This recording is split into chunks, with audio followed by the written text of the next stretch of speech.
ஆண்டவராகிய இயேசு கிறிஸ்துவின் இனிய நாமம் மகிமைப்படுவதாக. இந்த இயேசு எப்படிப்பட்டவரோ ஊழியத்திற்கு உங்களை அன்புடன் வரவேற்கிறேன். இந்த நாளிலும் நாம் ஒரு சிறப்பு செய்தியை கேட்க போகிறோம். நம்மோடு கூட வந்திருக்கிற பாஸ்டர் ஜெயராஜ் ஐயா அவர்களை அன்போடு கூட வரவேற்கிறேன். ஆண்டவராகிய இயேசு கிறிஸ்து நாமத்தாலே இயேசு எப்படிப்பட்டவரோ என்ற ஊழியத்தின் மூலம் உங்களை சந்திப்பதில் பெரும் மகிழ்ச்சி அடைகிறேன். இந்த நாளிலே கர்த்தருடைய வார்த்தையை நாம் கேட்க போறோம். கர்த்தருக்கு ஸ்தோத்திரம் உண்டாகட்டும். தேவன் தாமே இந்த நாளிலே நமக்கு தெரிந்து கொள்ளப்பட்ட வார்த்தை ஏசாயா 48:17 வார்த்தை இப்படியா சொல்லப்படுது. கர்த்தருக்கு ஸ்தோத்திரம். இஸ்ரவேலின் பரிசுத்தராகிய மீட்பரான கர்த்தர் சொல்கிறது, பிரயோஜனமா இருக்கிறதை உனக்கு போதித்து நீ நடக்க வேண்டிய வழியிலே உன்னை நடத்துகிற உன் தேவனாய் கர்த்தர் நானே. எந்த நாளை கூட ஆண்டவருடைய வார்த்தை பாருங்க, பிரயோஜனமா இருக்கிறதை உனக்கு போதித்து நீ நடக்க வேண்டிய வழியில நடத்துகிற உன் தேவனாய் கர்த்தர் நானே சொல்கிறான். கர்த்தருக்கு ஸ்தோத்திரம். நமக்கு என்ன பிரயோஜனம் என்று அவருக்கு தெரியும், ஆனா மனுஷனுக்கு தெரியாது. நம்ம கூடுதல்களுக்கு யாருக்கும் தெரியாது. நம்ம எப்படி எந்த வழியில் நடக்கணும், எந்த வழியில் போகணும் என்று ஒவ்வொரு நாளும் ஆண்டு சமூகத்தில் முழங்கால் போட்டு ஜெபிக்கும் போது கர்த்தர் நிச்சயமாக ஒரு வழியில் நடத்தி கொடுக்க வல்லவராகிறார். இதுதான் இஸ்ரவேல் ஜனங்களுக்கு தேவனாய் கர்த்தர் போதித்தார். ஆனா இஸ்ரவேல் ஜனங்கள் வார்த்தையை ரொம்பவும் அவர்கள் கேர்லெஸ்ஸாக நினைத்தபடினாலே அதை கானான் தேசத்துக்கு போக முடியாது போச்சு.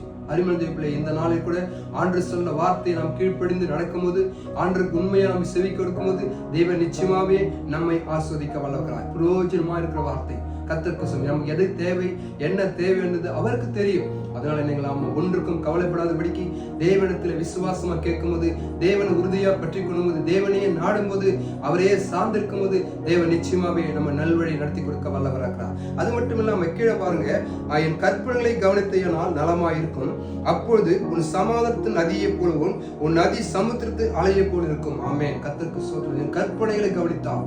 ஆனா இஸ்ரவேல் ஜனங்களுக்கு கற்பனை கொடுத்தார், கட்டளை கொடுத்தார். ஆனா இஸ்ரவேல் ஜனங்கள் கீழ்ப்படியவில்லை. ஆண்டவர் வெறுத்தாங்க, முறுமுறுத்தாங்க.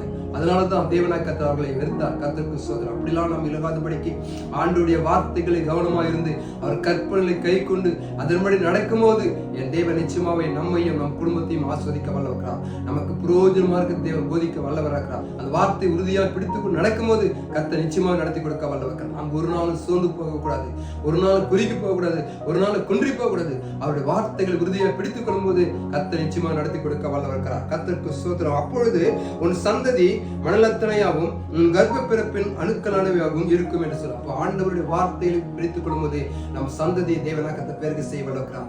நம்ம குடும்பத்தை தேவன் பெருக செய்ய வல்லவராகிறார். நம்ம ஊழியத்தை பெருக செய்ய வல்லவராகிறார்.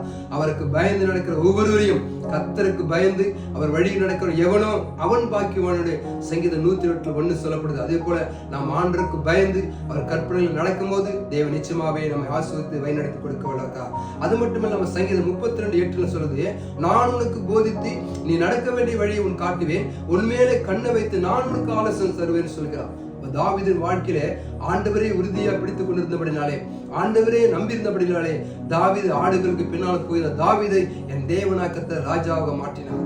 அவர் வார்த்தையை உறுதியா பிடித்துக் கொண்டான். அவர் உண்மையா நேசித்தான். அவர் மேல் நம்பிக்கை வைத்தான். அருமையான தேவ பிள்ளையே, அந்த வார்த்தையை கேட்டுக்கொண்ட அருமையான தேவ ஜனமே, கர்த்தருக்கு சுத்த அவர் வார்த்தை மட்டும் உண்மையா நம்புங்க. அவர் வார்த்தை மேல உண்மையா கவனம் செலுத்துங்க.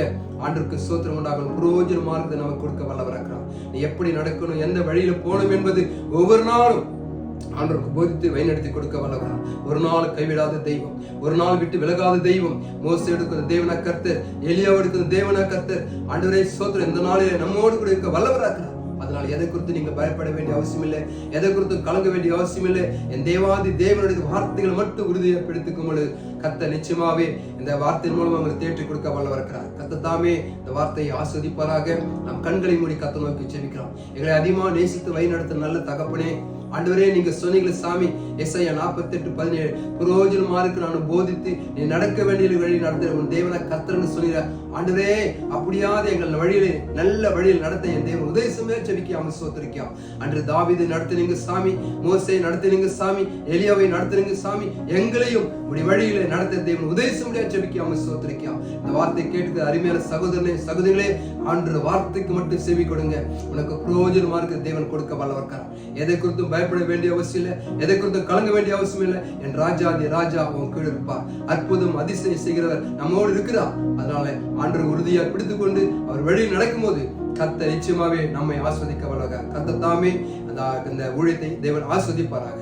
ஆமென். ஆண்டவராகிய இயேசு கிறிஸ்துவின் இனிய நாமம் மகிமைப்படும்படியான ஒரு செய்தியை நாம் இந்த நேரத்தில் கேட்டிருக்கிறோம். அருமையான ஊழியக்காரர் வார்த்தையை நமக்கு பகிர்ந்து கொடுத்திருக்கிறார். இந்த வார்த்தையில நான் பார்த்து வியந்த ஒரு காரியம், பிரயோஜனமானதை நமக்கு போதித்து, எனக்கு அன்பானவர்களே, பிரயோஜனமானதை நமக்கு போதித்து வழிநடத்துவேன் என்று சொல்லுகிற நம்முடைய தகப்பனாகிய இயேசுவுக்கு முன்பாக நாம் பிரயோஜனமானதை செய்து அவருடைய கற்பனைகளை கட்டளைகளை கை கொண்டு அவருடைய வார்த்தைக்கு கீழ்ப்படிந்து நம்முடைய குடும்பத்தில் இருக்கிற நமக்கு முன்பாக காணப்படுகிற மனிதர்களாகிய நம்முடைய உற்றார் உறவினர்களுக்கு மரியாதையோடும் வணக்கத்தோடும் நாம் நடந்து கொண்டு அவருக்கு முன்பாக கைகளில் சுத்தமும் இருதயத்தில் உண்மை உள்ளவர்களுமாய் காணப்படுவோமானால் அவர் நம்முடைய வாழ்க்கையில நாம் நினையாத ஒரு காரியத்தை செய்வார். இன்றைக்கும் நம்முடைய ஊழியக்காரர் சொன்ன அருமையான வார்த்தைகளை சற்று நினைவு கூறுவோம். அவர் நமக்கு போதித்து நடத்துவேன் என்று சொன்ன வார்த்தையை இந்த இடத்துல நீங்களும் நானும் சற்று கவனிக்க வேண்டும். போதித்து நடத்துவேன் என்று சொன்னவர்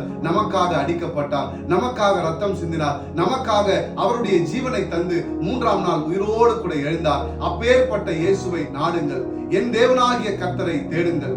அவர் உங்கள் வாழ்க்கையிலே ஒரு அற்புதத்தை செய்ய வல்லவராயிருக்கிறார். Thank you. God bless you.